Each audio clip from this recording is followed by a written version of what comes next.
آج مورخہ 19 مارچ 2025 کو Pakistan film industry کے ستون شہنشاہ جذبات مرحوم سید محمد علی کی برسی کو ان کے مداح نہایت عقیدت و احترام سے منا رہے ہیں۔ فلم سٹار سید محمد علی کو ٹریبیوٹ پیش کرتے ہوئے ان کی فلم بن بادل برسات کی کہانی ہمارے بیورو چیف حیدرآباد محمد ہاشم لاشاری کچھ اس طرح پیش کرتے ہیں، آئیے سنتے ہیں۔ دوستو، آج 19 مارچ ہے اور عظیم اداکار محمد علی کی 19ویں برسی ہے۔ اسی مناسبت سے آج علی بھائی کی یادگار فلم بن بادل برسات کا ریویو پیش کر رہے ہیں۔ زینت بیگم ہمارے ملک کی سینئر اداکارہ تھیں جنہوں نے سینکڑوں فلموں میں کام کیا تھا۔ چونکہ وہ ابتدا سے فروغی کا جانب مائل تھیں، لہٰذا ہیروئن تو وہ بن نہ سکیں، مگر پرانی فلم سوسائٹی میں سیکنڈ ہیروئن کا رول ادا کیا تھا۔ بطور کریکٹر بہت ساری فلموں میں کام کیا، جن میں سنگدل اور ان کی یادگار فلم تھی۔ 1975 میں جب انہوں نے بطور ہدایت کار فلم ساز فلم بن بادل برسات کا اعلان کیا تو اس وقت کے مقبول ترین جوڑی علی زیب کو کاسٹ کیا، کیونکہ فلم میں ایک کردار جج کا تھا اور دوسرا کردار ایک غمزدہ ماں کا تھا۔ اس حوالے سے علی زیب 100% پرفیکٹ تھے۔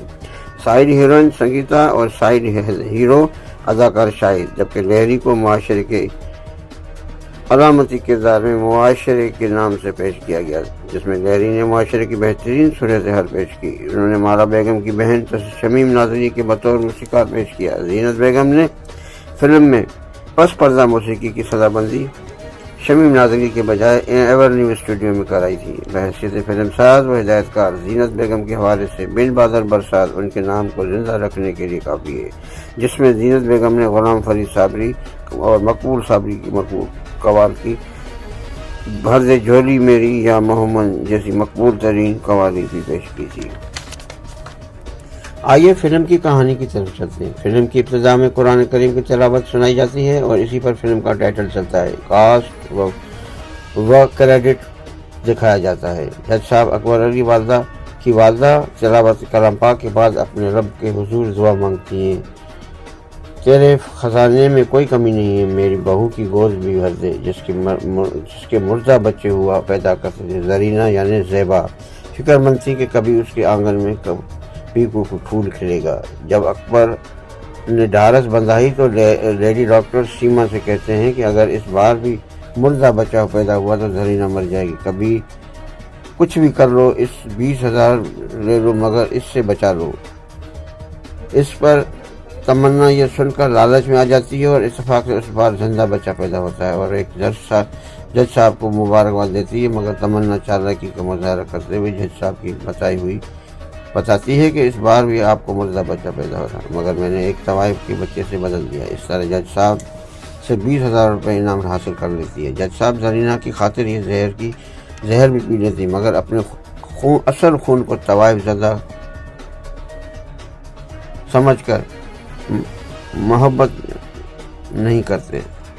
بعد میں جب جج صاحب کو دوسرا بچہ ہوا ہونے کے بعد بچے کو یتیم خانے میں داخل کر دیا ہے۔ زرینہ بیٹے کی جدائی میں غمزدہ رہنے لگی اور انسان کا ہمیشہ یہ المیہ رہا ہے کہ جب اولاد نہیں ہوتی تو وہ اپنے لے پالک لے لیتی ہے اور جب وہ اپنی اولاد ہوتی ہے تو لے پالک کو اہمیت ختم ہو جاتی ہے۔ 6 سال گزرنے کے جاتے ہیں۔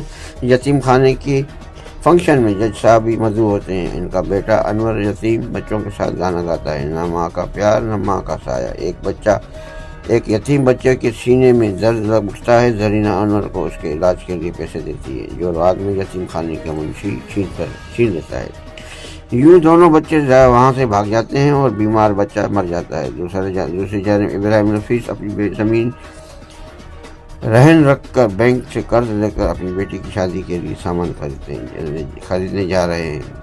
سنگیتا اس کی جیب کاٹ لیتی ہے اور روڈ پر ہی دوائی دیتے رہنے لگتا ہے۔ بچہ انور اسے دلاسا دیتا ہے اور سنگیتا کو یہ دیکھ کر پیسہ واپس کر دیتی ہے اور دعائیں بھی لیتی ہے اور انور کو اپنا بھائی بنا کر اپنے ساتھ لے جاتی ہے۔ سنگیتا بازار میں گیت گاتی ہے، چور چور چور مچایا میں نے شور، اور انور لوگوں کی جیبیں کاٹتا ہے۔ گانے کے بعد جج صاحب کورٹ سے باہر آتے ہیں اور ان کی ایک بھکارن پہ نظر پڑتی ہے جو بھیک مانگ رہی تھی۔ پھر جج صاحب کو اپنی پہچان کر انہیں یہ حقیقت بتاتی ہے کہ آپ کی ضرورت دیکھ کر میں نے لالچ میں آئی اور آپ کے خون سے جدا کر دیا، آپ کے خون کو جدا کر دیا، اور بچہ کسی طوائف کا نہیں ہو، آپ کا اپنا خون ہے۔ دراصل یہ بیکارن وہی نرس تھی جو اس حال کو پہنچ چکی تھی۔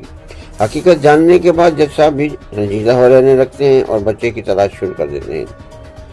ادھر جگو دادا الیاس کشمیری جیل سے رہا ہو کر آتا ہے اور معاشرے کی بیٹی سنگیتا یہ نیت خراب کرتا ہے جب شاہد کو جو کہ شاہد کی محبت ہے۔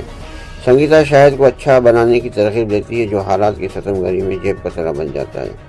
بچہ انور جج صاحب کے گھر چوری کرتے پکڑا جاتا ہے اور زرینہ اسے معاف کر دیتی ہے۔ جج صاحب انور کے لیے 20,000 کا انعام کا اشتہار دیتے ہیں۔ انعام کی لالچ میں شاہد انور کو پکڑ کر لاتا ہے اور جگو کے حوالے کر دیتا ہے۔ جگو کو پتہ چلتا ہے کہ یہ جج صاحب کا بیٹا ہے تو دشمنی میں پہ اتر آتا ہے کیونکہ جج صاحب نے اسے کبھی 8 سال قید و مشقت کی سزا دی تھی۔ جج صاحب اور زرینہ ایک مزار پر جا کر دعا مانگتے ہیں۔ وہاں صابری برادران کی قوالی بھر دے جولی میری یا محمد، لوٹ کے میں نہ جاؤں گا خالی۔ بادشاہ انور کے لیے جج صاحب کو بلیک کرنے آتا ہے مگر زرینہ اسے بھائی بول دیتی ہے۔ بادشاہ اسے واپس لانے کا وعدہ کر کے چلا جاتا ہے۔ جگو سنگیتا کی عصمت دری کرنے لگتا ہے، معاشرے کی غیرت جاگ جاتی ہے اور جگو پہ گولی چلا دیتا ہے۔ جگو معاشرے کی زخمی کر دیتا ہے اور وہاں بادشاہ پہنچ جاتا ہے۔ جگو دادا بادشاہ کو زخمی کر کے بچہ انور کو لے جانے لگتا ہے۔ جج صاحب بھی پہنچ جاتے ہیں۔ زبردست فائٹ ہوتی ہے۔ شاہد ہوش میں آ کر وہاں پہنچ جاتا ہے اور لٹکے ہوئے بچے کو اوپر کھینچ لیتا ہے۔ وہاں معاشرہ پہنچ کر جگو دادا کو گولی مار دیتا ہے اور خود گرفتاری کے دے دیتا ہے۔ بچہ جج صاحب کو مل جاتا ہے۔ بادشاہ اور سنگیتا جانے لگتے ہیں۔ جاتے ہوئے زرینہ انہیں روک دیتی ہے مگر وہ بہن کے گھر رہنے سے انکار کر دیتی ہے۔ جاتے ہوئے روتی ہوئی بچہ انور علی کہتا ہے کہ ارے یہ بن بادل بھر کے برسات کیسی۔ فلم کے نغمات فلم اسٹار صاحبہ کے والد تسلیم فاضلی نے تحریر کیے اور مقبول نغمات نور جہاں، مہدی حسن، مالا اور تصور بیگم نے گائے۔ یہ فلم 54 ہفتے سینما گھروں کی زینت بنی اور یہ فلم عورتوں کے عالمی دن کے موقع پر 7 مارچ 1975 کو ریلیز ہوئی تھی۔ محمد ہاشم لاشاری، بیورو چیف، اسٹار رنگ نیوز، حیدرآباد۔